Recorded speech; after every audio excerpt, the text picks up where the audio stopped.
no se conformen a este siglo, sino que transfórmense mediante la renovación de su entendimiento, para comprender cuál es la voluntad de Dios agradable y perfecta. Es una hermosa meditación, digamos, una recomendación o digamos una orden también.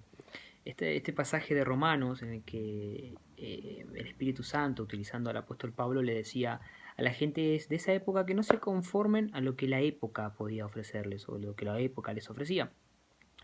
Pongámoslos un poco más, abajémoslo a tierra, digamos.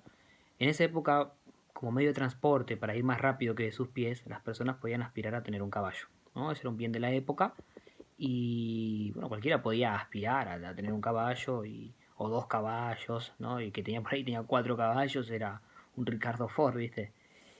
Y, y Pablo le decía, el Espíritu Santo a través de Pablo le decía, no se conformen con eso, ¿no? O por ahí con tener una vivienda o tener un campo, que era lo que la época ofrecía. En esta época por ahí el medio de transporte es el auto, ¿no?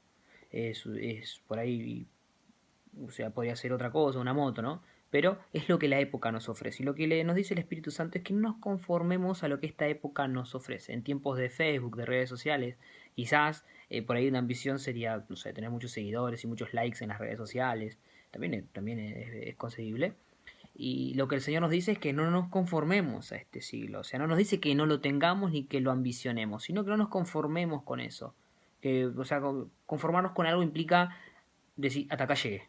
Hasta acá llegué en mi profesión, no sé, me recibo de abogado, psicólogo, maestro, médico, lo que sea, como es algo que la época nos ofrece o nos pide la época, entonces nos conformamos con eso. No, no. Lo que el Señor nos dice es que no nos conformemos con eso, sino que seamos renovados en el entendimiento, quiere decir lavarnos la cabeza de las cosas que es sucia, de las cosas que están mal, para comprender qué es lo que Dios quiere en este tiempo, en esta época.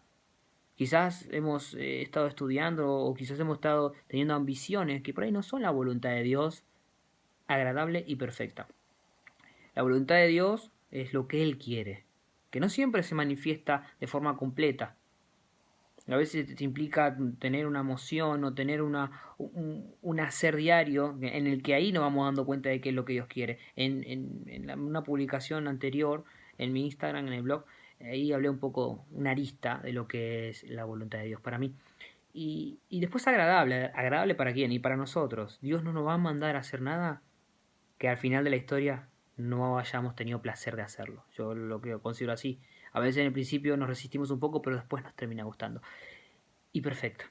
Está la voluntad de Dios perfecta, que es no hay error, no hay margen de error en eso, que salió todo como una sinfonía.